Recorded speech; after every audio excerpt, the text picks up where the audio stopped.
అట్టానే హైదరాబాద్ నుంచి హైదరాబాద్ ఎన్నికలు అయిపోయిన తర్వాత అటు తను పెట్టినటువంటి పార్టీని తను నమ్ముకున్నటువంటి మనుషుల్ని హోల్సేల్ గా దుకాణం సర్ది మోటామూల్ని సర్దుకొని మొత్తం నా సార్ హోల్సేల్ గా కాంగ్రెస్ పార్టీకి అమ్మేసి ఈ రోజు ఆ వలస పక్షి చంద్రబాబు నాయుడు గారి పంచన చేరి పవన్ కళ్యాణ్ గారి పక్కన కూర్చొని ఈ రోజు తన అన్న జగనన్నని ముఖ్యమంత్రి పీఠ నుంచి దించాలని చెప్పేసి వాళ్ళతో కుట్రపడినటువంటి పరిస్థితి ఎంత దౌర్భాగ్యంగా ఉందో ఈ రాష్ట్రంలో మనకు అర్థమవుతా ఉంది. నేను ఒకటైతే స్పష్టంగా చెబుతా ఉన్నా, అమ్మ శరీరమ్మ, నువ్వు మా జగనన్న రక్తం పట్టుకొని పుట్టుండొచ్చావో కానీ, మా జగనన్న రక్తం పట్టుకొని పుట్టుండొచ్చావో కానీ ఈ ఆంధ్ర రాష్ట్రంలో ఉన్నటువంటి మహిళా తల్లులు, యువతి యువకులు అందరూ మా జగనన్న రక్తం పంచుకొని పుట్టకపోయినా కూడా మా చివరి రక్తం పొట్టు వరకు కూడా మేము జగనన్నతో ప్రయాణం చేస్తాం. మరలా ఈ రాష్ట్రానికి జగనన్నను ముఖ్యమంత్రి చేసి తీరుతామని చెప్పేసి కూడా నేను చెప్తా ఉన్నా.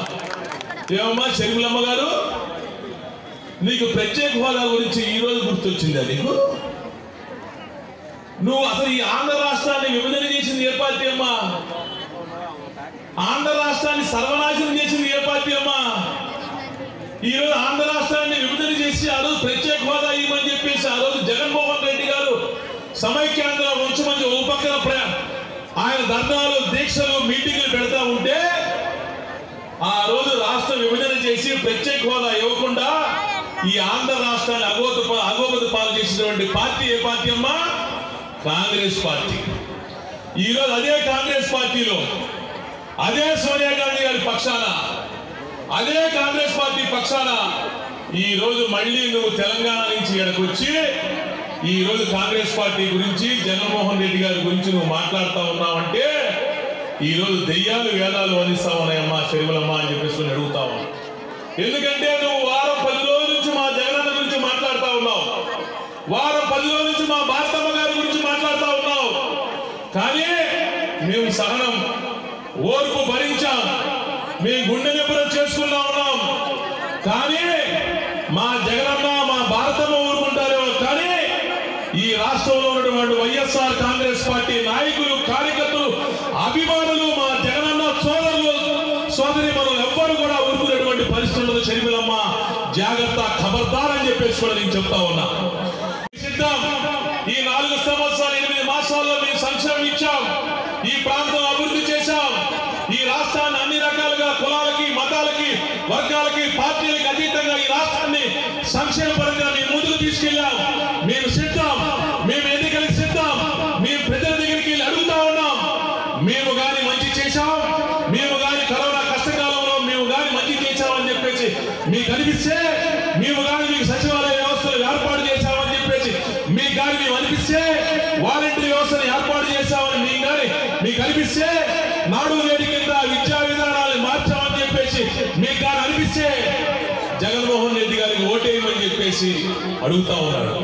ఏమో ఏ ముఖ్యమంత్రి అయినా సరే మీకు చేశాం, నేను చేసిన దాన్ని మీకు నచ్చి ఇది వాస్తవం, ఇది నిజము, నేను చేశానని చెప్పేసి మనస్సాక్షిగా మీకు అనిపిస్తేనే మీరు ఓటేయమని చెప్పేసి ఏ ముఖ్యమంత్రి అని చెప్పి అడుగుతాడమ్మా? ఏమో 2014లో 600 హామీలు ఇచ్చి అవి చేయకపోగా తోకముడిచి వంగి వంగి దండాలు పెడితే జనం ఓట్లేస్తారమ్మా?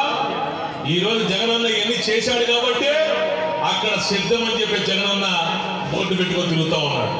కనీసం మీకు ఎన్ని సీట్లో తెలియదు, మీకు జనసేనకి ఎన్ని ఇస్తారో తెలియదు, తెలుగుదేశానికి ఎన్ని ఇస్తారో తెలియదు, కాంగ్రెస్ వాళ్ళకి షర్మిలమ్మకి డబ్బులు ఎన్ని ఇస్తారో తెలియదు, ఆమెకు ఎంత పేగేదో తెలియదు, ఆమె తెలంగాణలో ఎంత అమ్ముకుందో తెలియదు, ఇక్కడ ఎంత అమ్మడానికి పెట్టిందో తెలియదు, వీళ్ళెంత ఎంత పంచుకుంటారో తెలియదు.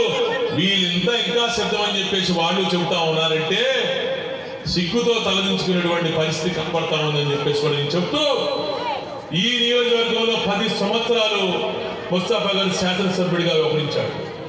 గతంలో 5 సంవత్సరాలు తెలుగుదేశం పార్టీ అధికారంలో ఉన్నప్పుడు కూడా ఆ రోజు 23 మంది తెలుగుదేశం పార్టీలోకి వైఎస్ఆర్ కాంగ్రెస్ పార్టీ జెండా మీద గెలిచి 23 మంది సవట సన్నాసులు ఆ రోజు చంద్రబాబు నాయుడు గారి కక్కుర్తి పడి ఆయన ఇచ్చిన డబ్బులకి, కాంట్రాక్టర్లకి, మంత్రి పదవులకి వెళ్ళిపోయి ఆయన పంచం చేసినటువంటి 23 మంది సన్నాసులు వెళ్ళిపోయినా కూడా ఒక మైనారిటీ శాసనసభ్యుడై ఉండి ఒక ఆర్థికంగా వెనుకబడినటువంటి శాసనసభ్యుడు అయ్యింది.